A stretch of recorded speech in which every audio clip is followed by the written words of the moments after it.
آج 25 شوال المکرم 1443 ہجرت النبوی صلی اللہ علیہ وسلم 27 مئی سن 2022 عیسوی جمعہ کا انتہائی مبارک بابرکت پاکیزہ اور مقدس دن ہے۔ رمضان المبارک کے بعد جتنے بھی جمعے گزرے ہیں ان میں ہم نے قرآن کریم کی آخری سورتوں کی تفسیر شروع کی ہوئی ہے۔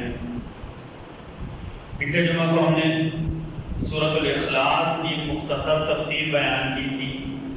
سورۃ الاخلاص نبوی نزول کے مطابق قرآن کریم کی 44ویں سورت ہے اور جو ہمارے تلاوت کی ترتیب ہے اس لحاظ سے قرآن کریم کی 112ویں سورت ہے۔ سورۃ الاخلاص کے بہت سارے نام مذکور ہیں جو پچھلے جمعہ کو ہم نے بیان کیے تھے۔ سورۃ الاخلاص اس کو کہنے کی وجہ یہ ہے اس میں خالص اللہ کی توحید بیان ہوئی ہے۔ شیخ عبدالعزیز محدث دہلوی رحمۃ اللہ تعالی نے فرمایا کہ شرک 4 وجہ سے ہوتا ہے۔ اس صورت میں شرک کی ہر قسم کی جڑ کاٹ دی گئی ہے۔ شرک کی جتنی وجوہات ہیں سب کے سب کی تردید کر دی گئی ہے۔ انہوں نے وجہ بتائی کہ اس کی 4 آیات ہیں۔ 4 آیات میں اللہ تعالیٰ نے شرک کرنے کی 4 وجوہات کی تردید کی ہے۔ پہلی وجہ یہ کہ کبھی کبھی تعداد کی وجہ سے شرک ہوتا ہے کہ نعوذ باللہ من ذالک، دل میں یہ آتا ہے کہ ایک اللہ کے لیے اتنے زیادہ کام کرنا مشکل ہوگا، ایک اللہ کے لیے اتنے زیادہ کام کرنا مشکل ہوگا، لہذا اللہ کے ساتھ شریک کر لیے جائیں، اللہ کے ساتھ شرک کر لیا جائے۔ تو اللہ تعالیٰ نے پہلی آیت میں اس کی تردید کیا کہا؟ اللہ احد، اللہ احد ہیں، اللہ کو تعداد کے لحاظ سے کسی شریک کی ضرورت نہیں ہے۔ ہندوؤں کی زندہ مثال ہے، اور جو مشرکین عرب تھے ان کے دل میں بھی آتا تھا، کبھی کبھی وہ کہتے تھے لوگ اجعل الآلہۃ الہا واحدا ان ھذا لشیء عجب، ایک اللہ کیسا کام کریں گے، یہ تو بڑی عجیب بات ہے۔ اجعل الآلہۃ الہا واحدا، ایک اللہ کیسا کام کریں گے، یہ بڑی عجیب بات ہے۔ اللہ تعالیٰ نے شرک کی پہلی وجہ کی تردید کی ہے کہ شرک اگر تعداد کی وجہ سے ہے تو اللہ تعالیٰ نے اس کی تردید بھی کر دی ہے کہ ایک اللہ ہی کائنات کا نظام چلانے والے ہیں، ایک اللہ ہی مدبر کائنات ہیں، ایک اللہ ہی مصرف کائنات ہیں، ایک اللہ اکیلے ہی کائنات کا سارا نظام چلا رہے ہیں۔ اور دوسری وجہ یہ بات کی کہ کبھی کبھی شرک صفت یا مرتبہ کی یا منصب کی وجہ سے ہوتا ہے کہ فلاں کا مرتبہ اتنا بڑا ہے، فلاں کا منصب اتنا بڑا ہے، وہ بھی ہمارے مافوق الفطرت کام آ سکتا ہے۔ جیسے انبیاء کا مرتبہ بڑا ہے، بندے کے دل میں یہ ہے کہ جیسے اللہ اولاد دیتے ہیں ایسے نبی بھی اولاد دے سکتے ہیں، جیسے اللہ تقدیر کے مالک ہیں ایسے نبی بھی تقدیر کے مالک ہیں، جیسے اللہ پھلوں کو رنگ دیتے ہیں، خوشبو دیتے ہیں، پکاتے ہیں، ایسے فلاں ولی نبی بھی کر سکتے ہیں۔ اللہ تعالیٰ نے کیا تردید کی؟ اللہ الصمد۔ صمد کا مطلب ہوتا ہے ایسا بے نیاز کہ سارے اس کے محتاج ہوں، وہ کسی کا محتاج نہ ہو۔ ایسے بے نیاز سارے جن کے محتاج ہوں اور وہ کسی کے محتاج نہ ہو، اسے صمد کہتے ہیں۔ اللہ نے کہا اللہ الصمد کہ سارے اس کے محتاج ہیں، وہ کسی کے محتاج نہیں ہیں۔ تو منصب کے حوالے سے جو شرک کی وجہ بنتی تھی اللہ نے اس کی تردید دوسری آیت میں کر دی۔ جیسے ہمارے ہاں یا علی مدد کا نعرہ لگایا جاتا ہے، یا علی مشرک کشا کا نعرہ لگایا جاتا ہے، اس کی تردید ہو گئی ہے۔ سیدنا علی اپنے سارے بڑے مرتبے کے باوجود مشکل کشا نہیں ہو سکتے، اپنی ساری العزمی کے باوجود، اپنی ساری شان کے باوجود سیدنا علی اولاد نہیں دے سکتے۔ اللہ الصمد، اللہ صمد ہیں، اللہ بے نیاز ہیں، سارے ان کے محتاج ہیں، وہ کسی کے محتاج نہیں۔ کبھی کبھی فرمایا شرک کنبہ کی وجہ سے ہوتا ہے یا نسب کی وجہ سے ہوتا ہے کہ فلاں کا نسب بہت اعلیٰ ہے، ممکن ہے وہ بھی اللہ کا شریک ہو جائے۔ اللہ تعالیٰ نے تیسری آیت میں لم یلد ولم یولد، نہ وہ کسی کے باپ ہیں نہ ہی وہ کسی کے بیٹے ہیں۔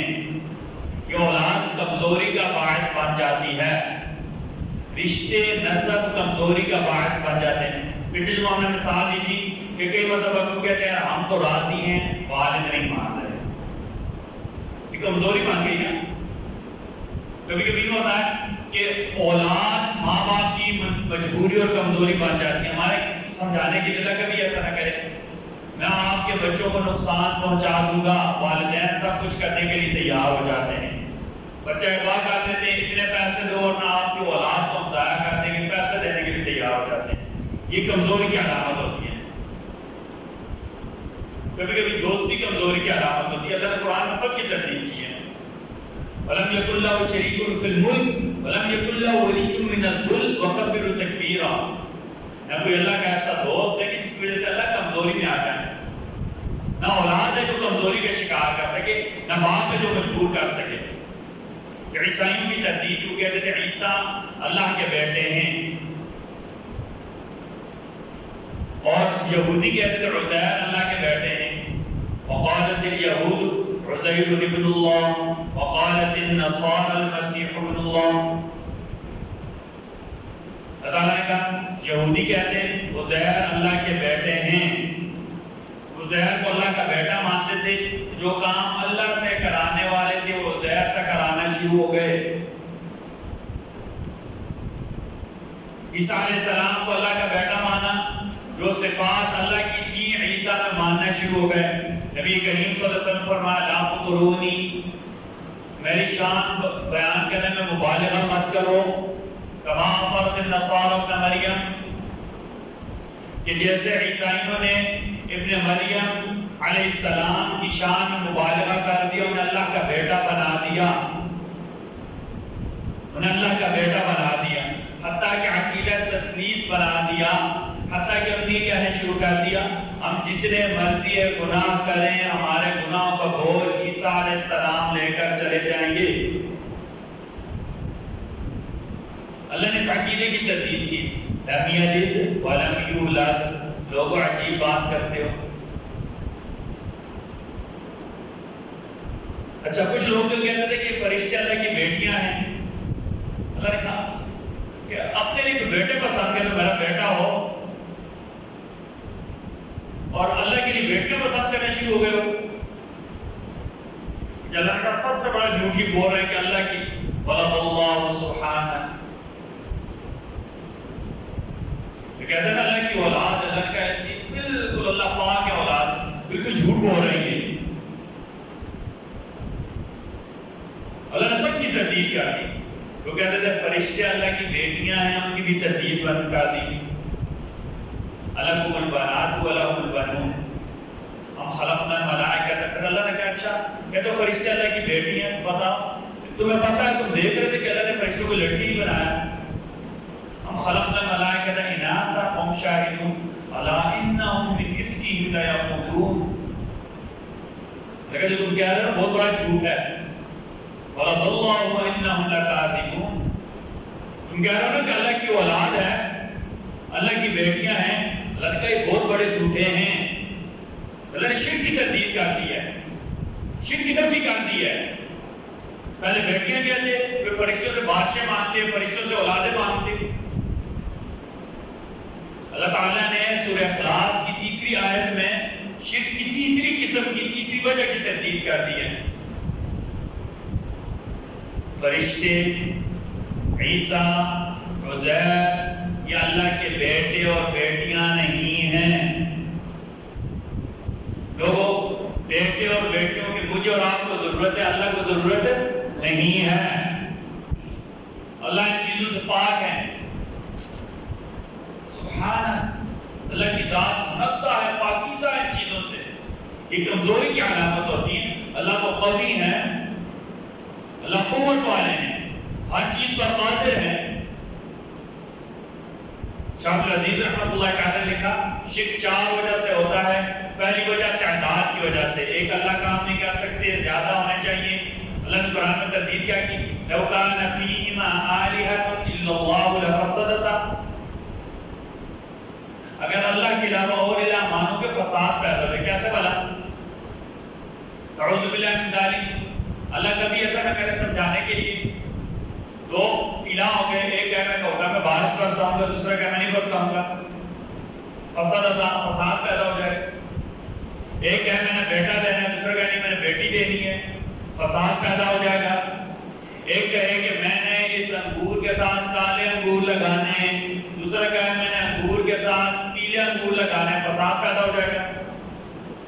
ایک کہے گندم اس ساتھ فلاں مہینے پکے گی، دوسرا کہے نہیں اس مہینے پکے گی، فساد پیدا ہو جائے گا. لو کان فیہما آلہۃ الا اللہ لفسدتا فسبحان اللہ رب العرش عما یصفون. سبحان اللہ رب العرش عما یصفون. منصب بھی کبھی شرک کی وجہ بن جاتا ہے. نبی کا منصب بہت بڑا، قطعاً کوئی شک نہیں، لیکن خالق اللہ ہے، باقی سارے مخلوق. کوئی نبی اللہ کی ذات میں یا صفات میں شریک نہیں ہو سکتے. کوئی بھی نبی اللہ کی ذات میں یا صفات میں شریک نہیں ہو سکتے. یہ نہیں آسمان اللہ نے بھی بنایا ساتھ نبی نے بھی بنایا، زمین اللہ نے بھی بنائی ساتھ نبی نے، نہیں، ایسا نہیں ہو سکتا. دریا اللہ روانہ کر رہے ہیں ساتھ فلاں بھی روان، نہیں، ایسا نہیں ہو سکتا. تیسرا درجہ نسب کی وجہ سے شرک ہوتا ہے. اللہ نے تردید کر دی، لم یلد ولم یولد، نہ اللہ کسی کے باپ ہے نہ اللہ کا کوئی بیٹا ہے.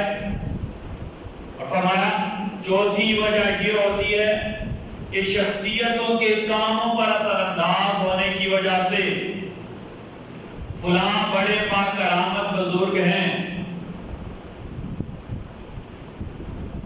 سیدنا عمر کی کرامت مدینہ میں منبر نبوی پر بیٹھ کر خطبہ دے رہے ہیں. حضرت ساریوں کئی کلومیٹر دور جنگ لڑ رہے ہیں. عمر نے یہاں سے پوچھا کہ یا ساریہ جبل، ساریہ پہاڑ کے پیچھے ہو جاؤ، یا پہاڑ کے پیچھے خیال کرو، پیچھے سے حملہ نہ کر دیں. کئی ہزار کلومیٹر دور انصاری نے آواز سن لی. یہ کرامت ہے. میری بات سن، ایسا کام جو عمومی طور پر نہ ہوتا ہو، نبی کرے معجزہ کسی اللہ والے سے ہو جائے تو کرامت. کرامت کو ہونا حق ہے. کرامت الاولیاء حق، کرامت کا ہونا کیا ہے؟ حق ہے. ٹھیک ہے. دریا نیل مصر کا سب سے بڑا دریا، سال میں کچھ دن رک جاتا تھا، خشک ہو جاتا تھا، نہیں چلتا تھا. سال میں کچھ دن خشک ہو جاتا، نہیں چلتا تھا. سیدنا عمر کا دور خلافت، مصر کے گورنر نے خط لکھا، امیر المؤمنین ساری زندگی کا دار و مدار نیل کے پانی پر ہے، لیکن نیل روٹھ گیا ہے، نیل ناراض ہو گیا ہے، نیل کے اندر پانی نہیں چل رہا، جانور پیاسے مرنے کو آ گئے ہیں، کھیتیاں تباہ ہو گئی ہیں، خشک ہو گئی ہیں، بندے کو بھی پیاس کی وجہ سے موت آنے لگی ہے. کہا کیوں نہیں چلا؟ کہا لوگوں کی رسم ہے. ایک جوان بچی کو دلہن بناتے ہیں، تیار کرتے ہیں، دلہن جیسے کپڑے پہناتے ہیں، زیور گہنے پہناتے ہیں، سوکھے دریا میں بٹھا دیتے ہیں، دریا اس بچی کو بہا کر لے جاتا ہے، کہتے ہیں یہ دریا کی دلہن ہے. اس کے بعد پورا سال بہتا رہتا ہے. ہمارا کام کی ظلم ہے. یہ کیا ہے؟ ظلم ہے. ایک جوان بچی کو تم ہر سال دریا بھول کر دیتے ہو. فوراً خط لکھا، بسم اللہ الرحمن الرحیم، من امیر المؤمنین عمر الى نیل المصر. امیر المؤمنین عمر کی طرف سے مصر کے دریا نیل کے نام. پھر لکھا کہ تم اللہ کی مخلوق ہو، اللہ ہم سب کے خالق ہیں. اگر اللہ کے لیے بہنا چاہتے ہو تو فبیہا، بڑی اچھی بات. اگر اللہ تمہیں بہائے تو بڑی اچھی بات. لیکن دریا نیل اگر اس وجہ سے بہتا ہے، ہر سال ایک بچی اس کی بھیٹ چڑھائی جائے گی، ہر سال ایک بچی کی قربانی دی جائے گی، کہا ہمیں تمہاری کوئی ضرورت نہیں ہے. خط لکھا، اتنی سی پرچی، بس اتنی سی پرچی پر لکھا، اور مصر کے والی کو کہا، مصر کے گورنر کو کہا اس کو دریا نیل میں ڈال دو، انشاءاللہ بہے گا. کتابوں میں لکھا ہوا ہے وہ خط دریا میں ڈالنے کی دیر تھی، دریا پورے زور و شور سے بہنے شروع ہو گیا. آج تک کبھی نیل خشک نہیں ہوا. یہ کرامت ہوتی ہے. یہ کیا ہوتی ہے؟ کرامت ہوتی ہے.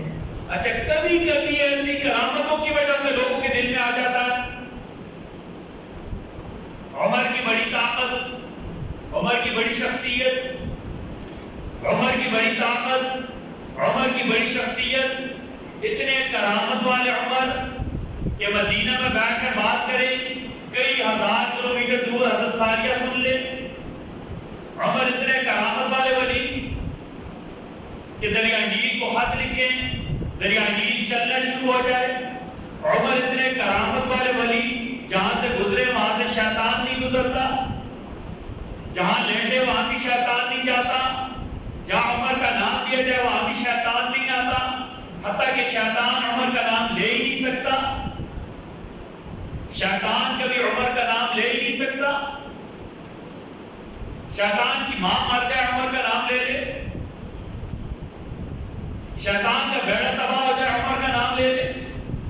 اتنے ولی، اتنی کرامت والے بزرگ. ہو سکتا ہے وہ بھی اللہ کی برابری کر سکتے ہوں. ممکن ہے اللہ کی برابری کر سکتے ہوں. اتنی معقول الفطرت باتیں، اتنی اعلیٰ باتیں.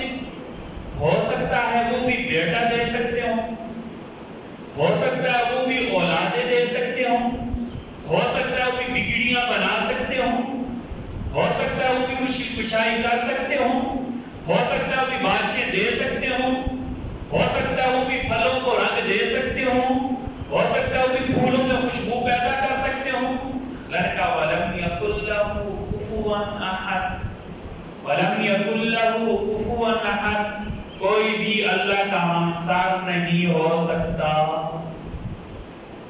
کوئی بھی عمر ہمسر نہیں ہو سکتا تو بابا اور کوئی کیسے ہو سکتا ہے؟ عمر ہمسر نہیں ہو سکتا تو اور کوئی کیسے ہو سکتا بھائی؟ منصب، مرتبہ شرک کی وجہ بن جاتا ہے. اختیارات کا ہونا کبھی کبھی شرک کی وجہ بن سکتا ہے. اللہ نے تقدیر کر دی. جتنا بڑا مرضی ہے منصب ہو، جتنا بڑا مرضی ہے مرتبہ ہو، جتنے بڑے مرضی صاحب کرامت ہوں، اللہ کے شریک نہیں ہو سکتے. اللہ کے شریک نہیں ہو سکتے. اپنی ساری عظمتوں کے باوجود سیدنا حسین اللہ کے شریک نہیں ہو سکتے. اپنی ساری عظمتوں کے باوجود سیدنا حسن اللہ کے شریک، اپنی ساری قدر کے باوجود سیدہ فاطمہ اللہ کی شریک نہیں ہو سکتی. اپنے سارے جہاد کے باوجود خالد بن ولید اللہ کے شریک نہیں ہو سکتے. اپنی ساری جلالتوں کے باوجود امام ابو حنیفہ اللہ کے شریک نہیں ہو سکتے. کتنا بڑا کام کیا امام بخاری رحمۃ اللہ تعالی نے، کتنا بڑا کام کیا. اللہ کے شریک نہیں ہو سکتے. اللہ کے شریک. عمر بن عبدالعزیز رحمۃ اللہ تعالی ساری ولایتوں کے باوجود اللہ کے شریک نہیں ہو سکتے. نظام الدین اجمیر والے بزرگ، لاہور والے بزرگ، اسلام آباد والے بزرگ اپنی ساری جلالتوں کے باوجود اپنی ساری نیکیوں کے باوجود، اپنی ساری عظمتوں کے باوجود اللہ کے شریک، چاہے جھنگ کے شاہ جیمنا والے بزرگ ہوں اللہ کے شریک نہیں ہو سکتے، چاہے ملتان کے سلطان باؤ ہوں اللہ کے شریک نہیں ہو سکتے. یاد رکھے لوگوں، پکا دل میں بٹھا لیں، اگر میرے نبی اللہ کے شریک نہیں ہو سکتے بھائیو، تو اور کون اللہ کا شریک ہو سکتا ہے؟ بھائیو میرے نبی امام الانبیاء، امام الانبیاء، خاتم النبیین، اگر وہ اللہ کے شریک نہیں ہو سکتے تو اور کوئی بھی اللہ کے شریک نہیں ہو سکتا. قل هو اللہ احد، کائنات کا نظام چلانے میں اللہ کا کوئی شریک ہے؟ اللہ یکتا ہے، اللہ واحد ہے، اللہ احد ہے. اللہ الصمد، ساری قوتوں کے باوجود، سارے مناصب کے باوجود کوئی اللہ کا شریک نہیں. کیوں؟ اللہ صمد ہے، اللہ بے نیاز ہے، سارے اس کے محتاج ہیں، وہ کسی کے محتاج ہے. لم یلد ولم یولد، اللہ کو کسی کنبے کی حاجت نہیں ہے، اللہ کو کسی بیٹے کی ضرورت نہیں ہے، اللہ کو کسی اولاد کی ضرورت لم یلد ولم یولد، لم یلد ولم یولد. نہ اللہ کسی کے باپ ہے، نہیں اللہ کا کوئی بیٹا ہے. وَلَمْ يَكُنْ لَهُ كُفُوًا أَحَدٌ، اور نہیں اللہ کا کوئی شریک ہو سکتا ہے. ہمارے شیخ نے ایک مرتبہ فرمایا، مجھے سمجھ نہیں آتی کہ ہم سورہ اخلاص پڑھتے ہیں پھر ہمارے اندر شرک کیسے آ جاتا ہے. ہمارا نماز میں کہتے ہیں إِيَّاكَ نَعْبُدُ وَإِيَّاكَ نَسْتَعِينُ، رب اللہ کے سامنے کیوں چلے جاتے ہیں؟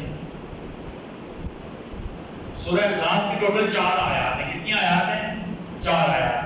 قل هو اللہ احد پہلی آیت، اللہ الصمد دوسری آیت، لم یلد ولم یولد تیسری آیت، ولم یکن لہ کفوا احد چوتھی آیت. ہر کسی کو یاد ہے. 4 آیتیں چھوٹی چھوٹی چھوٹی چھوٹی، لیکن یہ 4 آیتیں اتنی اہم ہیں کہ جو ان 4 آیتوں کو ایک بار پڑھے گا اللہ اسے 10 پاروں کی تلاوت کا ثواب دیں گے. جو ان 4 آیتوں کے ایک بار پڑھے گا اللہ اسے کتنے پاروں کی تلاوت کا ثواب دیں گے؟ یہاں سے ایک بات سن لیں، ایک بات سن لیں. یہ جو ہمارا ختموں کا رواج ہے نا، ختموں کا رواج، کہتے ہیں ختم پڑھ لیے ہیں، اللہ معاف کرے، اس میں ڈنڈی مارتے ہیں، اور جس سورہ اخلاص ہم نے کیا کہتے ہیں 10 مرتبہ پڑھی ہے تو 3 ختم ہو گئے، 9 مرتبہ پڑھے تو 3 ختم. کوئی دھوکہ نہیں کرتے، کوئی دھوکہ. ایک بات یاد رکھیں، ثواب پہنچانے کے لیے پورا قرآن پڑھنا لازمی نہیں. پہلی بات اصولی بات ہے، اصول کیا ہے؟ میت کو نیکی پہنچانی ہے، اس کے لیے پورا قرآن پڑھنا لازمی نہیں ہو. پڑھ لے بڑی اچھی بات ہے، اجر کی بات ہے، نہ پڑھیں تب بھی کوئی لازمی اور ضروری نہیں ہے. میت کو ثواب پہنچانا ہے، بسم اللہ الرحمن الرحیم پڑھ کر ثواب پہنچا دے، سبحان اللہ کہہ کر ثواب پہنچا دے، الحمدللہ کہہ کر ثواب پہنچا دے، اللہ اکبر کہہ کر ثواب پہنچا دے، نفل نماز پڑھ کر ثواب پہنچا دے، دعا کر کے ثواب پہنچا دے، اٹھتے بیٹھتے چلتے پھرتے درود شریف پڑھ کر ثواب پہنچا دے. کہیں بھی نہیں لکھا ہوا، حتیٰ کہ جو ختموں کو اتنا اہتمام کرتے ان میں بھی کہیں نہیں لکھا ہوا کہ پورا قرآن پڑھیں گے تب بھی میت کو ثواب ہوگا. پورا قرآن پڑھیں گے تب ہی میت کو ثواب ہو، کہیں سے بھی ثابت نہیں ہے. بھائی نیکی کرنی ہے میت کے لیے، دعا بھی کرنی ہے، قرآن بھی پڑھنا ہے، درود شریف بھی پڑھنا ہے، نیکیاں کرنی ہے میت کے لیے، ثواب بھی پہنچانا ہے، لیکن کہیں سے بھی ثابت نہیں کہ پورا قرآن پڑھ کر ہی ثواب ہو. پہلی بات جب یہ غلطی ٹھیک ہو جائے گی نا، پھر ہمیں تردد میں پڑھنے کی ضرورت نہیں ہوگی، پھر جھوٹ بولنے کی ضرورت ہے. میں نے 40 قرآن پڑھ لی، میں نے 50 قرآن پڑھ لی، نہیں بلکہ ایسے نہیں. یہ ظلم، یہ زیادہ، یہ زیادہ. قرآن کے نام پر جھوٹ بولا جائے بہت بڑی زیادتی. قرآن کے نام پر جھوٹ بولا جائے بہت بڑی زیادتی، اس میں کوئی شک نہیں ہے. سورہ اخلاص ایک دفعہ پڑھیں گے، 1/3، تہائی کا مطلب تیسرا حصہ. قرآن کے 30 پارے، 1/3 کتنا ہوگا؟ 10 پارے ہوں گے. 4 آیتیں چھوٹی سی، لیکن ثواب کتنا ملے گا؟ 10 پاروں جتنی تلاوت کا ثواب ملے گا، اور یہ حدیثی روح سے ثابت ہے۔ سیدنا ابو ہریرہ فرماتے ہیں کہ ایک مرتبہ نبی کریم صلی اللہ علیہ وسلم فرمایا صحابہ کرام کو مسجد میں جمع ہو جاؤ، صحابہ کرام مسجد میں جمع ہو گئے، آپ صلی اللہ علیہ وسلم گھر میں باہر آئے، کہا میں تمہیں 1/3 قرآن کا تیسرا حصہ سناؤں گا، میں تمہیں 1/3 قرآن سناؤں گا۔ اچھا، لوگ مسجد نبوی میں جمع ہوئے، آپ صلی اللہ علیہ وسلم تشریف لائے، آپ صلی اللہ علیہ وسلم نے لوگوں کے سامنے سورہ اخلاص کی تلاوت فرمائی، پھر اپنے حجرے مبارک میں تشریف لے۔ اب لوگ صحابہ کرام انتظار کرتے کہ آپ صلی اللہ علیہ وسلم نے کہا تھا 1/3 قرآن سناؤں گا، یہ تو 10 پارے بنتا ہے، لوگ انتظار کریں۔ تھوڑی دیر بعد آپ تشریف لائے، کہتے ہیں یا رسول اللہ آپ مجھے کیوں ابھی تک جمع ہو؟ یا رسول اللہ اس لیے جمع ہے کہ آپ نے کہا تھا کہ میں آپ کو 1/3 یعنی 10 پارے قرآن سناؤں گا، آپ نے سورہ اخلاص سنائی اور پھر چلے گئے۔ تو آپ سب لوگوں یاد رکھو یہ سورت 1/3 قرآن کے برابر ہے، یہ سورت 1/3 قرآن کے برابر ہے، 10 پارے قرآن مجید کے برابر ہے۔ جو سورہ اخلاص ایک مرتبہ پڑھے گا 10 پاروں کی تلاوت جتنا ثواب ملے گا۔ اچھا، یہاں سے ایک بات سمجھیں، یہ اس کا مطلب نہیں باقی قرآن پڑھنا چھوڑ دیں، سورہ اخلاص پڑھ لیا کریں، باقی قرآن پڑھنا چھوڑ دیں۔ یا جب کہتے ہیں فلاں بندہ بڑا تگڑا 10 بندوں جتنا کام کرتا ہے، وہ ہوتا ہے ایک ہی بندہ ہے، اس لیے سورت کے فضائل بتانے کے لیے ہے، انہیں نہیں باقی قرآن پڑھے گی، فلاں بندہ بڑا تگڑا ہے کہ 10 بندوں جتنا کام کر لیتا ہے، ایسا کہتے ہیں یا نہیں؟ اور کوئی نہیں کہے گا کہ اس نے اس مزدوری ایک ہی بندے کی دے گی، 10 بندوں کی مزدوری کوئی نہیں اسے دیتا، ٹھیک ہے؟ وہ ہوٹل میں جائے گا فلاں بندہ 10 بندوں جتنا کھانا کھاتا ہے، تو ہوٹل والے بھی اسے نہیں کہہ سکتے کہ میں 10 بندوں جتنا بل ہوتا ہوں، تم 10 بندوں جتنا کھانا کھاتا ہے۔ یہ سمجھانے کے لیے ہوتا ہے، ٹھیک ہے، کہ فلاں کی اتنی قوت ہے، اتنی طاقت ہے، اس طرح سورہ اخلاص کی فضیلت سمجھانے کے لیے۔ اچھا، دوسری حدیث، ایک مرتبہ نبی کریم صلی اللہ علیہ وسلم نے صحابہ کرام کو کہا کہ تم رات کو 1/3 قرآن کی تلاوت کیا کرو، رات کو 10 پارے پڑھ لیا کرو۔ صحابہ کرام نے عرض کیا رسول اللہ ہم میں سے کون اتنی طاقت رکھتا ہے کہ وہ 10 پارے رات کو پڑھ لیا کرے؟ یا رسول اللہ ہم میں سے کون اتنی طاقت رکھتا ہے کہ رات کو 10 پارے قرآن پڑھ لیا کرے؟ آپ نے فرمایا سورہ اخلاص پڑھ لیا کرو، تمہیں رات کو 10 پارے قرآن پڑھنے کا ثواب ملے گا۔ اچھا، ہمارے علماء نے وجہ لکھی ہے، وجہ لکھی ہے، اب سمجھ جائیں کہ سورہ اخلاص کو دہائی یعنی 10 پاروں کے برابر کیوں کہا گیا؟ پورے قرآن کریم میں جو خلاصہ ہے 3 مضمون ہیں۔ یہ قرآن کریم کی 6000 سے زیادہ آیات میں اللہ نے 3 مضمون بنیادی بیان کیے، توحید، رسالت اور قیامت۔ پورے قرآن کا خلاصہ کو کیا ہے؟ اللہ نے کیا بیان کیا پورے قرآن میں؟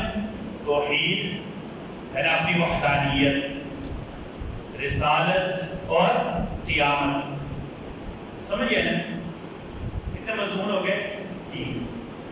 پورے قرآن میں پورے قرآن کا خلاصہ یا پورے قرآن کے مضامین کا خلاصہ کیا؟ 3 مضمون، اللہ کی وحدانیت یعنی توحید، رسالت انبیاء کرام کی رسالت، خصوصاً نبی کریم صلی اللہ علیہ وسلم کی رسالت، اور قیامت۔ یہ 3 مضامین اللہ نے بیان کیے ہیں۔ سورہ اخلاص میں اللہ نے ان 3 میں سے ایک مضمون بیان کیا ہے، توحید۔ ابھی تیسرا حصہ ہو گیا یا نہیں ہو گیا؟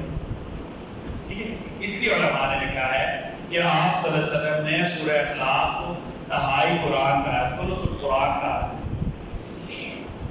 ثلث القرآن کا تیسرا حصہ کہا ہے۔ آپ صلی اللہ علیہ وسلم کا رات کو دہائی قرآن پڑھ لیا کرو۔ صحابہ کرام نے عرض کیا رسول اللہ ہم میں سے ہر کوئی اتنی طاقت نہیں رکھتا۔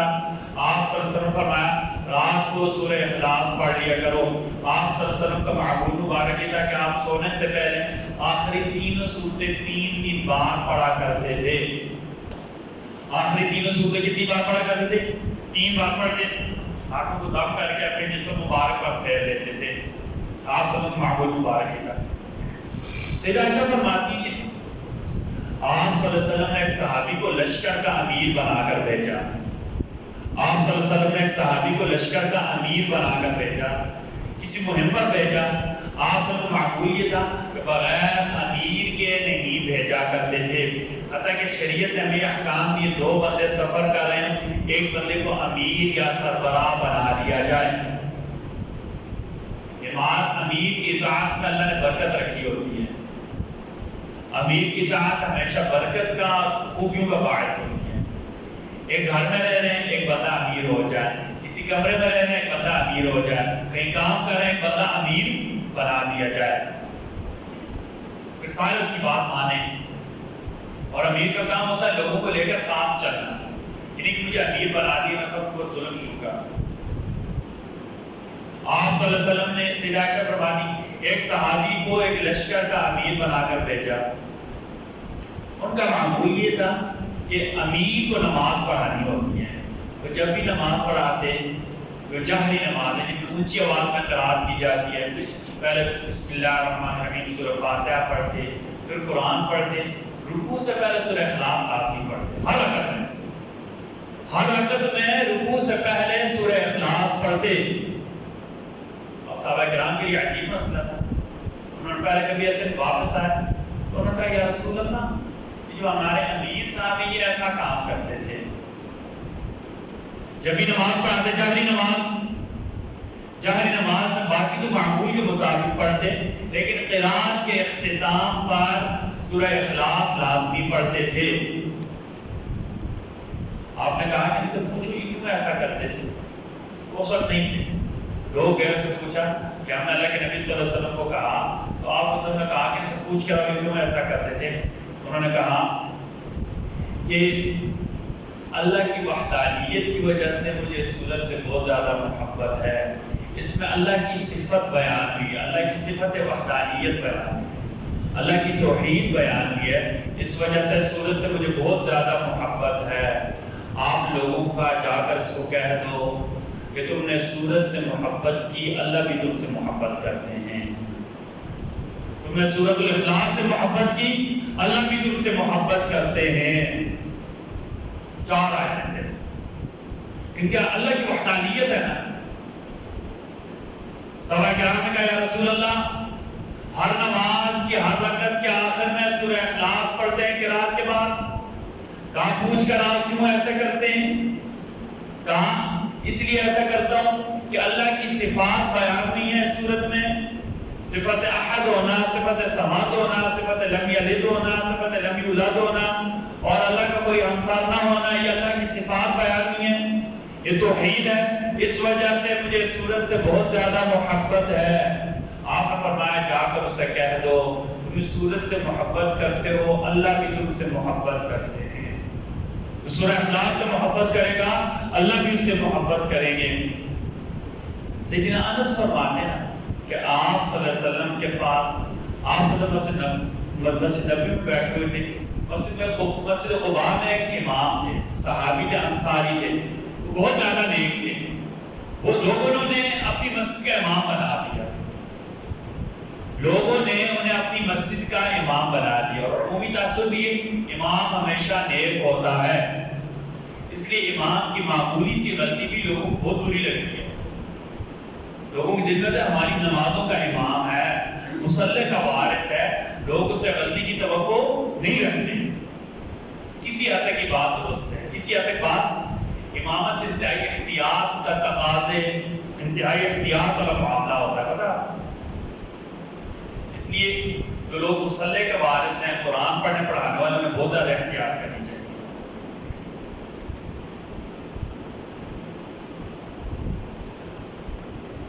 مسجد قباء میں ایک صحابی امام تھے،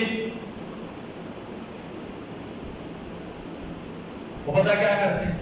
ان کا معمول یہ تھا کہ نماز کی ہر رکعت میں سورہ اخلاص قرات سے پہلے پڑھتے تھے۔ مثلا فجر کی نماز پڑھا رہے ہیں، الحمدللہ رب العالمین الرحمن الرحیم مالک یوم الدین ایاک نعبد و ایاک نستعین اهدنا الصراط المستقیم صراط الذین انعمت علیہم غیر المغضوب علیہم ولا الضالین آمین۔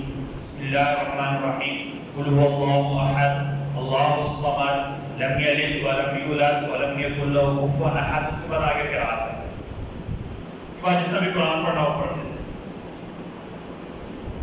انہوں نے کہا آپ ایسے کیوں کرتے ہیں، آپ یہ معمول چھوڑ کو نہیں دیتے؟ انہوں نے کہا دیکھو اگر تمہیں میں پسند نہیں ہوں نا میں نماز نہیں پڑھاؤں گا، لیکن میں نے اپنا ہی معمول نہیں چھوڑنا ہے، لیکن میں نے اپنا ہی معمول نہیں چھوڑنا ہے، میں ایسے ہی کروں گا، پہلے سورہ فاتحہ پڑھوں گا، پھر سورہ اخلاص پڑھوں گا، اس کے بعد باقی قرات کروں گا۔ اب لوگ مسئلہ پوچھنے کے لیے نبی کریم صلی اللہ علیہ وسلم کے پاس آئے۔ یہاں تک بات سمجھو، لیکن صحابہ تھے کون تھے؟ مسئلہ پیش آئے تو کس کے پاس آئے؟ نبی کریم صلی اللہ علیہ وسلم۔ ہمارے علماء لکھنے سے ہی ثابت ہوتا ہے جتنا مرضی ہے کوئی پڑھا لکھا ہو، جب بھی مسئلہ پوچھنا ہو مستند عالم دین کے پاس آئے، خود فیصلے، لوگ طلاق کے فیصلے خود کرنا شروع ہو جاتے ہیں۔ میں نے یوٹیوب پر دیکھ لیا ہے، میں نے گوگل پر سرچ نہیں کری، صحابہ سے زیادہ کوئی جانتا تھا دین؟ بولے نا، صحابہ نے سارا دین ڈائریکٹ کس سے سیکھا تھا؟ نبی کریم صلی اللہ علیہ وسلم سے سیکھا تھا۔ اس کے باوجود مسئلہ پیش آیا تو کس کے پاس آئے؟ نبی کریم صلی اللہ علیہ وسلم کے پاس آئے۔ آپ صلی اللہ علیہ وسلم کی وفات کے بعد ابوبکر کے پاس آتے تھے مسئلے پوچھنے کے لیے، عمر کے پاس آتے تھے، عثمان علی کے پاس آتے تھے، عائشہ حفصہ میمونہ کے پاس جاتے تھے مسائل پوچھنے کے لیے، مسائل پوچھنے کے لیے۔ ہم خود معاملات کیا کرتے ہیں، دینی معاملات میں پھنس جاتے ہیں، گڑبڑ ہو جاتی ہے، معاملہ گندا ہو جاتا ہے، پھر آ کر کے مفتی صاحب نے فتویٰ لیں، مولوی صاحب سے بات ہونا کیا چاہیے، جس مسئلے کا نہیں پتا قریب کی مسجد کے امام صاحب سے پوچھ لیں، اگر ان کے اوپر یقین ہے تو کسی مستند عالم دین سے پوچھ لیں۔ خود نہیں کہتا کیونکہ کام نہیں ہے، کام نہیں ہے، ٹھیک ہے۔ اب لیکن صحابہ کرام سے زیادہ کوئی جانتا تھا، اس کے باوجود کس کے پاس آئے؟ نبی کریم کے پاس آئے، یا رسول اللہ صلی اللہ علیہ وسلم، ہمارے جو امام صاحب ہیں ان کا یہ عمل ہے، آپ لوگوں کو میرے پاس بلاؤ۔ وہ آئے، آپ نے پوچھا ایسے کیوں کرتے ہو؟ یا رسول اللہ مجھے سورج سے بہت زیادہ پیار ہے۔ ایسے کیوں کرتے ہو؟ سورہ فاتحہ کے فوراً بعد سورہ اخلاص میں باقی قرات کرتے ہو؟ انہوں نے کہا یا رسول اللہ مجھے سورج سے بہت زیادہ پیار ہے، مجھے سورج سے بہت، یہ سورج مجھے بہت زیادہ اچھی لگتی ہے۔ اچھا، آپ نے کہا کہ اس سورج سے پیار نے تمہیں جنت میں داخل کر دیا ہے۔ فقہی مسئلہ ہے، ہمارے جو فقہاء کے نزدیک ہر بندے کے لیے ایسا کرنا جائز نہیں۔ آپ صرف خاص صحابی کو اجازت دی تھی، ہر بندے کے لیے ایسا کرنا جائز نہیں ہے، ٹھیک ہے۔ ہر بندہ ایسے نہیں کرے گا کہ پہلے سورہ فاتحہ پڑھے گا، پھر سورہ اخلاص پڑھے گا، اس کو باقی قرات کرے گا۔ یہ صرف صحابی کی خاصیت تھی، آپ صلی اللہ علیہ وسلم نے صرف انہیں اجازت دی تھی۔ کچھ صحابہ کی خاصیت ہوتی ہے نا، میں جیسے ہمارے بچے پڑھنے، کوئی بچے کوئی بات نہیں آ رہی، 10 منٹ لیٹ آ جایا کرے، مطلب کہ سارے بچے لیٹ آنے شروع ہو گئے ہیں، یہ خاصیتیں ہوتی ہیں نا۔ اس سے کچھ صحابی کی خاصیت تھی، آپ صلی اللہ علیہ وسلم نے صرف انہیں اجازت دی تھی۔ اللہ، نبی کریم صلی اللہ علیہ وسلم کے پاس جبرائیل حاضر تھے، سیدنا ابو ذر آئے، یہ ذال کے ساتھ ہے، یہ ہمارا بادشاہ نعمان جو ہے نا وہ ذر کو ابو ذر کہتی ہے، سب یہ فارسی والا ذر ہے، ذال کے ساتھ نہیں ہے، یہ ذال کے ساتھ ہے۔ اچھا، ذر ایسی چیز کو کہتے ہیں جو انتہائی سمجھدار عقل مند ہوتی ہے اور آگے کا خیال رکھتی ہے۔ ان کی کنیت تھی ابو ذر، ذال کے ساتھ ابو ذر رضی اللہ تعالی عنہ۔ یاد رکھیں تاکہ یہ بات کیا کہتے ہیں فلاں بہزادت کا ابو ذر کرتی ہے، ان کو پتہ ہی نہیں ہوتا، اپنی طرف سے ویسے ہی کیا کہتے ہیں، اپنی جہالت کی وجہ سے کسی نے لکھ کے اس کو پڑھتے رہتے ہیں، ٹھیک ہے۔ یہ ذال کے ساتھ ابو ذر ہے، یہ فارسی والا ذر نہیں ہے، ٹھیک ہے، سونا۔ اللہ اکبر، اس کے پیچھے بھی ایک وجہ ہے، پتہ آپ کو، یہ ایک فرقہ ہے نا، فرقہ وہ سیدنا ابو ذر کو بہت زیادہ پروموٹ کرتا، وجہ کیا تھی؟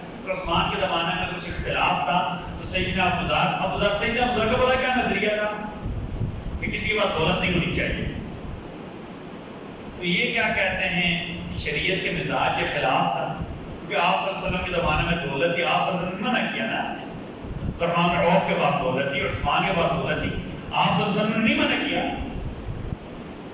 اگر دولت رکھنا جائز نہ ہوتا نا تو آپ مطلب منع کر دیتے ہیں بکر کے بعد دولت نہیں ہونی چاہیے، عمر کے بعد دولت نہیں ہونی چاہیے، عثمان کے بعد دولت نہیں ہونی چاہیے، علی کے بعد دولت نہیں ہونی، آپ منع کرتے نا. تو گزار کے دل میں کیا بات ہے کہ پیسہ کسی بات نہیں ہونا چاہیے، سارا بانٹ دینا چاہیے. اور یہ سب کو کہتے تھے. تو حضرت عثمان نے انتظامی ضرورت کے تحت انہیں تھوڑا دور بھیج دیا، مقام ربضہ وہاں کی جاگیر تھی وہاں بھیج دیا کہ آپ وہاں جائیں. وہاں درویش صفت ہوتے ہیں نا، اب درویشوں کی بات کیا کسی کے اوپر اپلائی نہیں ہو سکتی، وہ دنیا کے لوگ ہوتے ہیں. ٹھیک ہے. اچھا تو جو صحابہ کرام کو مخالف ہے نا، انہوں نے ابوذر کو پروموٹ کر دیکھو نا جی ابوذر ایسا کہتے ہیں کہ مخالفت کریں. ٹھیک ہے. جہاں اتنے کہتے ہیں ابوذر کا نام لینا نہیں آتا، زا کے ساتھ پڑھتا ہے کہ دار کے ساتھ. ابوذر غفاری قبیلہ غفار سے آپ کا تعلق ہے. حضرت جبرائیل نبی کریم صلی اللہ علیہ وسلم کے پاس آئے، اتنی دیر میں سیدنا ابوذر آئے. جبرائیل نے کہا یا رسول اللہ یہ ابوذر آ رہے ہیں، یا رسول اللہ یہ ابوذر آ رہے ہیں. آپ نے پوچھا ابوذر کو آپ جانتے ہیں؟ کہ یا رسول اللہ میں نہیں، فرشتے سارے کے سارے ابوذر کو جانتے ہیں. یا رسول اللہ فرشتوں میں ابوذر بہت مشہور ہیں، فرشتوں میں ابوذر. آپ نے پوچھا کیوں؟ کہ یا رسول اللہ جبرائیل نے کہا یا رسول اللہ ابوذر کی دو خاصیتیں ہیں. ایک تو اپنے آپ کو چھوٹا سمجھتے ہیں، تکبر اس کے اندر بالکل نہیں ہے. ابوذر اپنے آپ کو بہت چھوٹا سمجھتے ہیں، بڑائی تکبر ان کے اندر بالکل نہیں ہے، غرور ان کے اندر نام کو نہیں ہے. سیدنا ابوذر سے ایک مطلب غلطی ہو گئی تھی. اپنا نوکر تھا نا، اسے کہتے ہیں اکشن کے بچے، آپ صلی اللہ علیہ وسلم نے کہا انہم فیک جاہلی یا بتا ابوذر تیرے طرف بھی جاہل والی باتیں، جاہلیت کی باتیں تکبر کر رہا. ابوذر اس کے پھر جا کر معافی مانگی اپنے نوکر سے، اور اس کے دل کے بعد قسم اٹھا لی تھی کہ ابوذر کے دل میں آئندہ کبھی تکبر نہیں آیا. جبرائیل نے کہا کہ یا رسول اللہ ابوذر آ رہے ہیں. سارے فرشتے نے جانتے ہیں، سارے فرشتے نے جانتے ہیں. کس وجہ سے؟ دو وجہوں سے جانتے ہیں. دو باتیں ان کی ایسی ہیں کہ انہیں فرشتوں میں ان باتوں نے مشہور کر دیا ہے. پہلی بات ان کے اندر تکبر نہیں ہے، اپنے آپ کو حقیر سمجھتے ہیں. زبان سے نہیں دل سے، زبان سے نہیں دل سے اپنے آپ کو حقیر سمجھتے ہیں. میں تو کچھ بھی نہیں، ہماری کیا حیثیت ہے. آپ صلی اللہ علیہ وسلم پتہ کیا دعا مانگتے تھے؟ اللہم اجعلنی فی عینی صغیرا وفی اعین الناس کبیرا. اللہ مجھے میری نظروں میں چھوٹا کر دے، لوگوں کی نظروں میں بڑا کر دے. میں جتنا مرضی بڑا کام کروں مجھے اپنا کام کیا لگے؟ چھوٹا. میں تہجد پڑھوں پھر بھی میرے دل میں نے تو کچھ نہیں کیا ہے. پورا دن قرآن کی تلاوت کروں پھر بھی میرے دل میں نے کچھ نہیں. ابوذر کے اندر یہ خاصیتیں تھی. یا رسول اللہ ایک تو ابوذر اپنے آپ کو بہت چھوٹا سمجھتے ہیں، ان کے اندر تکبر نہیں ہے، غرور نہیں ہے، بڑائی نہیں ہے. دوسرا اٹھتے بیٹھتے چلتے پھرتے سورہ اخلاص پڑھتے رہتے ہیں. اٹھتے بیٹھتے چلتے پھرتے سورہ اخلاص پڑھتے رہتے ہیں. اس لیے سارے فرشتے بھی انہیں جانتے ہیں. سیدنا ابو ہریرہ فرماتے کہ نبی کریم صلی اللہ علیہ وسلم کے پاس مسجد میں آئے. آپ صلی اللہ علیہ وسلم کے پاس مسجد آئے. ہم نے دیکھا کہ ایک بندہ مسجد میں بیٹھا ہوا دعا مانگ رہا ہے اور یہ الفاظ کہہ رہا ہے، یہ الفاظ کہہ رہا ہے اللہم انی اسألک بأنی اشہد ان لا الہ الا انت الاحد الصمد الذی لم یلد ولم یولد ولم یکن له کفوا احد.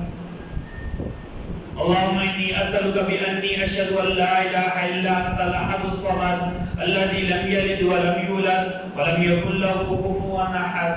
پھر اس بندے نے کہا اللهم إني أسألك بأني أشهد أن لا إله إلا أنت الأحد الصمد الذي لم يلد ولم يولد ولم يكن له كفوا أحد. اللہ میں آپ سے سوال کرتا ہوں، لیکن کیسے سوال کرتا ہوں؟ میں اس بات کی گواہی دیتا ہوں کہ آپ اکیلے الہ ہیں، آپ احد ہیں، آپ صمد ہیں، آپ لم یلد ہیں ولم یولد ہیں ولم یکن لہ کفوا احد ہیں. جس کا نبی کریم صلی اللہ علیہ وسلم نے فرمایا اس ذات کی قسم جس کے قبضہ قدرت میں میری جان ہے، اس نے اپنے رب سے اس نے اعظم کے وسیلہ سے دعا مانگی ہے. جو بندہ ان الفاظ سے دعا مانگتا ہے وہ جو مانگے اللہ اسے دیتے ہیں اور اس کی دعا اللہ قبول کرتے ہیں. الفاظ جاتے ہیں اور کچھ نہیں آتا. دعا بسم اللہ الرحمن الرحیم قل اللہ احد اللہ الصمد لم یلد ولم یولد ولم یکن لہ کفوا احد. اس کے بعد دعا اللہ دعا رحمان لکھا یہ توحید کی برکت ہے، توحید کی برکت ہے. جو ان الفاظ سے دعا مانگے گا اللہ اس کی دعا رد نہیں کریں گے. ایک اور ادب کے دوسرے دن پھر ایک اور بندہ دعا مانگا تو بھی ان الفاظ سے دعا مانگا تھا، لیکن وہ آخر میں کہہ رہا تھا اے اللہ آپ میری مغفرت فرما دیں. پہلے اسے یہ کہا اللہم انی اسألک بانی اشہد ان لا الہ الا انت الاحد الصمد الذی لم یلد ولم یولد ولم یکن لہ کفوا احد. اور آخر میں کہا اللہم اغفر لی اللہم اغفر لی اللہم اغفر لی. آپ سب نے اونچی آواز سے کہا جاؤ اللہ نے تمہاری مغفرت کر دی ہے.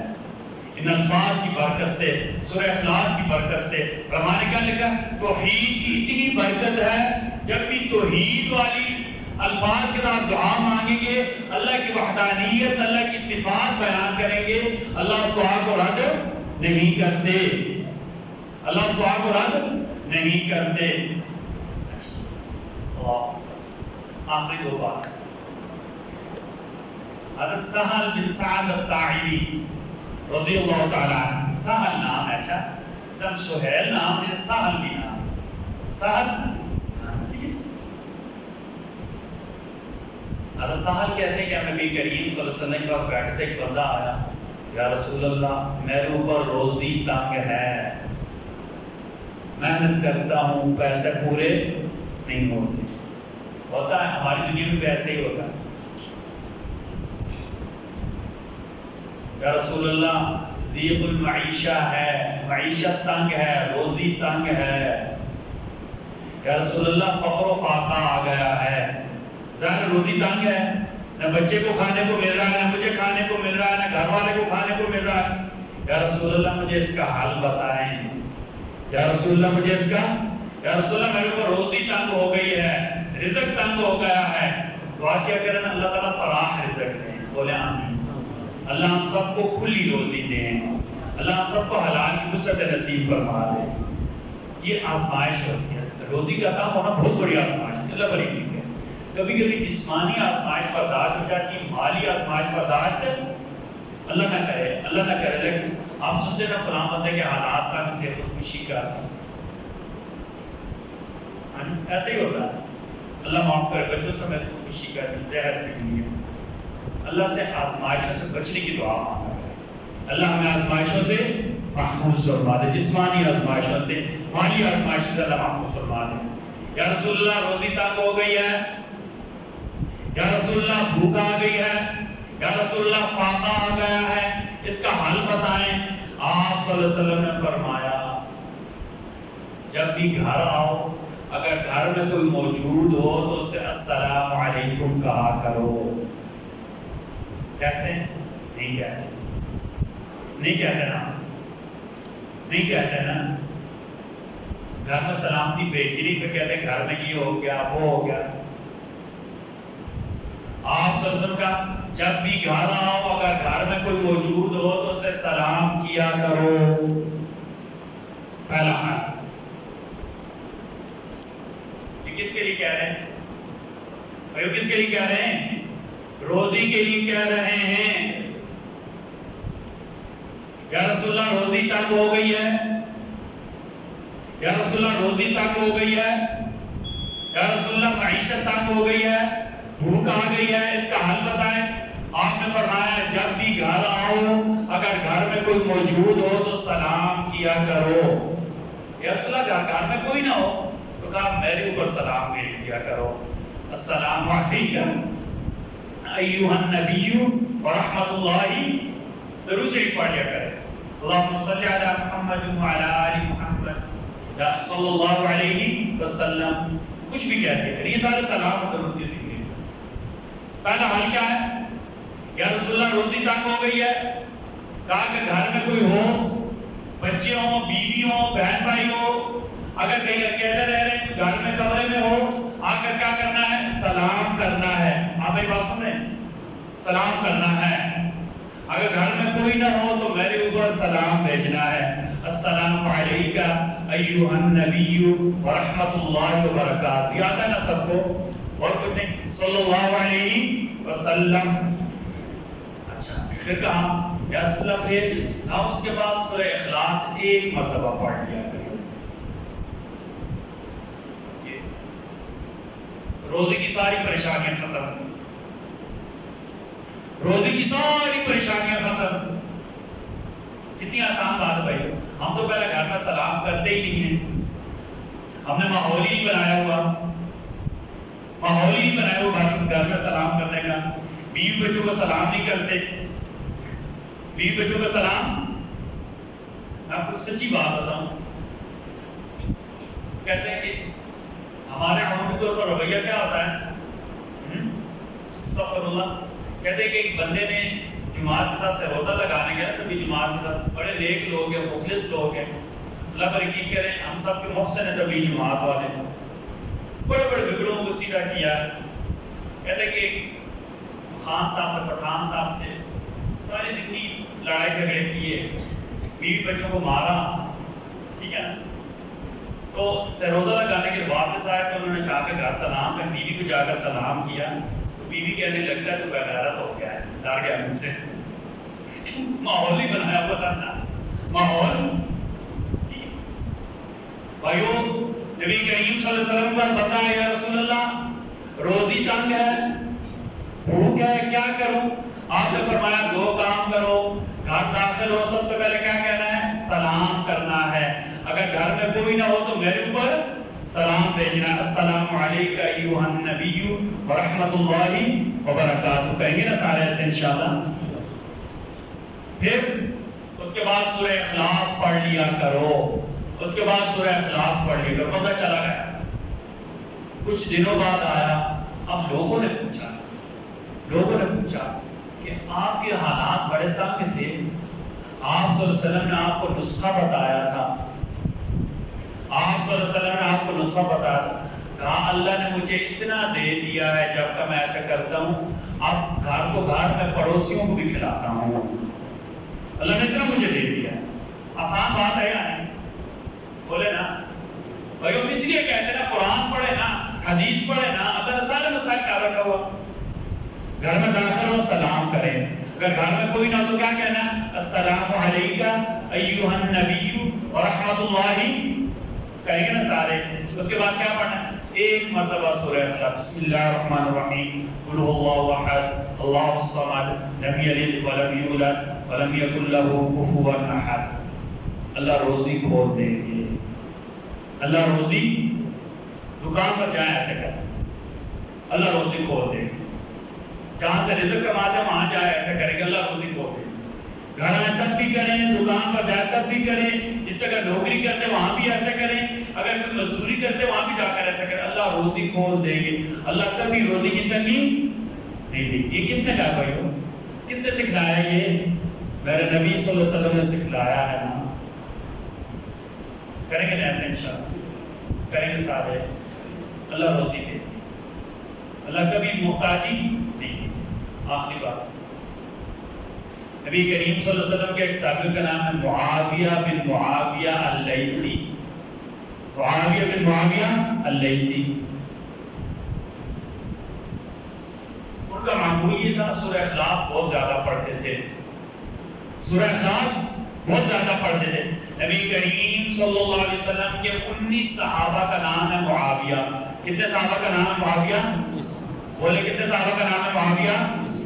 بولے اونچے باتیں، کتنے صحابہ کا نام ہے معاویہ؟ آپ صلی اللہ علیہ وسلم کے 19 صحابہ کا نام ہے معاویہ، بڑی برکت والا نام ہے یہ۔ میرے نبی صلی اللہ علیہ وسلم کے 19 صحابہ کا نام معاویہ، کتنی برکت ہوگی بھائیوں؟ بولے کتنی برکت ہوگی، کتنی رحمت والا یہ نام ہے۔ 19 صحابہ کا نام ہے معاویہ، اور صحابیوں نے کتنی فضیلت کی بات ہے پتہ ہے آپ کو؟ اللہ نے قرآن میں جن کے اوصاف بیان کیے ہیں، جن اللہ نے کامیاب کہا ہے، جنتی کہا ہے، رحمت والے کہا ہے، نبی کا ساتھی کہا ہے اللہ نے جنہیں 19 صحابہ کا نام کیا ہے؟ معاویہ۔ سب سے مشہور معاویہ کون سے ہیں؟ معاویہ بن ابی سفیان رضی اللہ تعالی عنہما، خود بھی صحابی، باپ بھی صحابی، خود بھی صحابی، باپ بھی، بھائی بھی صحابی۔ یزید بن ابی سفیان بھی صحابی۔ یزید بن ابی سفیان کو نبی کریم صلی اللہ علیہ وسلم نے جنگوں میں کمانڈر بنا کر بھیجا ہے۔ یزید بن ابی سفیان تو معاویہ کے بھائی تھے۔ اچھا، ایک صحابی کا نام تو معاویہ بن معاویہ، اپنا نام بھی معاویہ، والد کا نام بھی معاویہ۔ ہمارے جو اہل تشیع ہیں نا، ان کی جو حدیث کی کتابیں ہیں نا، جو کہ حدیث کی کتابیں پرکھنے کے لیے کوئی صورت ہے اسماء الرجال، جن سے ہم حدیثیں روایت کر رہے ہیں وہ بندے ٹھیک ہے یا نہیں، اس کو اسماء الرجال کہتے ہیں۔ اچھا، اب مزے کی بات کہ جو ہمارے شیعہ حضرات ہیں نا، ان کی جو حدیث کی کتابیں، ان کے جو 6 بڑے راوی ہیں جن سے پوری فقہ جعفری چلتی ہے، ان سب کا نام معاویہ ہے۔ ان سب کے نام کیا ہے؟ معاویہ ہیں۔ ہم کی اپنی کتاب میں لکھا ہوا کہ ہمارے یہاں ویسے کیا کہہ رہے ہیں، پروپیگنڈا کیا جاتا ہے، تو ٹھیک ہے، ہمارے جو اہل تشیع ہیں نا، جو شیعہ ہیں، ان کی جو حدیث کی بڑی کتابیں ہیں نا، ان کے جو سب سے بڑے راوی ہیں جن کے اوپر ساری فقہ جعفری کا دار و مدار ہے، ان 6 کے 6 کا نام کیا ہے؟ معاویہ۔ کیا نام ہے؟ بولے کیا نام ہے؟ معاویہ بن معاویہ اللیثی۔ آپ صلی اللہ علیہ وسلم تبوک چلے گئے 750 کلومیٹر دور۔ ایک دن سورج بہت زیادہ نکلا ہوا تھا، صبح کا ٹائم۔ حضرت جبرائیل آئے، یا رسول اللہ، یا رسول اللہ، قبا میں یہاں سے 800 کلومیٹر دور حضرت معاویہ فوت ہو گئے ہیں۔ یا رسول اللہ، یہاں سے 800 کلومیٹر دور حضرت معاویہ فوت ہو گئے ہیں، یا رسول اللہ آپ ان کی نماز جنازہ پڑھیں گے؟ اللہ تعالیٰ کہتے ہیں جی پڑھوں گا۔ آپ نے کہا سارے صحابہ کو جمع ہو جائے، کہا یا رسول اللہ 2 صفیں خالی چھوڑ دینی ہیں۔ جبرائیل اپنے پر مارے، تبوک سے لے کر مدینہ تک ساری رکاوٹیں بیچ میں سے ہٹ گئی۔ نبی کریم صلی اللہ علیہ وسلم کے سامنے حضرت معاویہ کا جنازہ کر دیا گیا۔ آپ صلی اللہ علیہ وسلم نے نماز جنازہ پڑھائی، سارے صحابہ نے تبوک میں آپ کی امامت میں نماز جنازہ پڑھی، 2 صفیں خالی تھی۔ صحابہ نے پوچھا یا رسول اللہ 2 صفیں کیوں خالی تھی؟ کہا کہ ہر صف میں 70,000 فرشتے تھے جو معاویہ کی جنازہ پڑھنے کے لیے آئے تھے۔ اور مجھے جبرائیل سے اتنی بڑی رحمت کہ میں نبی کو اللہ نے کہا کہ آپ پڑھیں گے تو ہم آپ کے لیے بیچ میں سے پردے ختم کر دیتے ہیں، اور 1,40,000 فرشتے جنازہ پڑھنے کے لیے آئے۔ کہا کہ سورہ اخلاص کے ساتھ انہیں بہت زیادہ محبت تھی، اس وجہ سے اللہ نے اتنا بڑا مرتبہ دیا ہے۔ وہی سورہ اخلاص ہم ختموں میں پڑھنے کے لیے نہیں ہے کہ ختم میں 3 دفعہ پڑھ لیں گے، نہیں بھائیو، سورہ اخلاص پورے قرآن کا ثلث سے تہائی ہے۔ جو میں نے آپ کو وظائف بتایا کہ خود پڑھیں گے نا انشاءاللہ، ہاں جی خود پڑھیں گے۔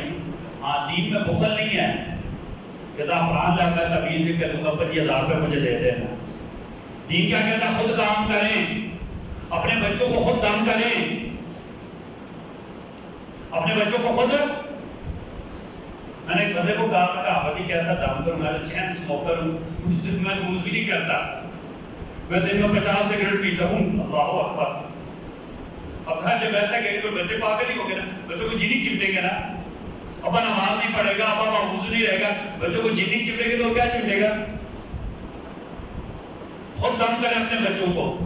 روزی تنگ ہے، گھر میں داخل ہو سلام کریں، گھر میں کوئی نہیں ہو کیا کہے السلام علیکم ایھا النبی ورحمۃ اللہ وبرکاتہ، اس کے بعد سورہ اخلاص کریں، اللہ روزی کھول دیں گے۔ کوئی مشکل سے مشکل بات ہے، کوئی کام نہیں حل ہو رہا، 2 نفل پڑھیں، دعا میں کیا کہیں بسم اللہ الرحمن الرحیم، سورہ اخلاص پڑھیں، اس کے بعد دعا مانگے، اللہ کیا کریں گے؟ دعا قبول کریں گے۔ اللہ تعالیٰ آپ سب کو کہنے سننے سے زیادہ عمل کی توفیق عطا فرمائے۔ یہ 2 دن پہلے میرے ساتھ بہت اچھا وقت گزارا ہے ہمارے محلے دار تحصیل عاطف شاہ دنیا سے چلے گئے، ان کی مغفرت کی دعا کرنی ہے۔